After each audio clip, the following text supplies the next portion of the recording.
Ақмола облысы тарихи мәдени мұраны қорғау және пайдалану орталығының жетекшілігімен 18 сәуір халықаралық тарихи ескерткіштер күніне арналған іс-шараға Зеренді ауданында елді мекеннің жанында орналасқан Уәлихан мазарының жанында экологиялық акцияны өткіздік.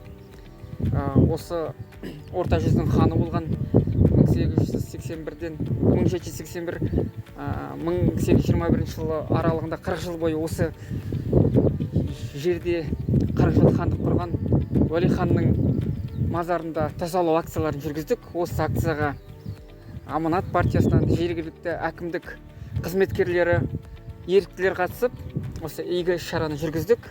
Бұл игі іс-шараның мақсаты бабаларымызға тағзым ету, құрмет көрсету, өлі разы болмай, тірі баймайды демекші.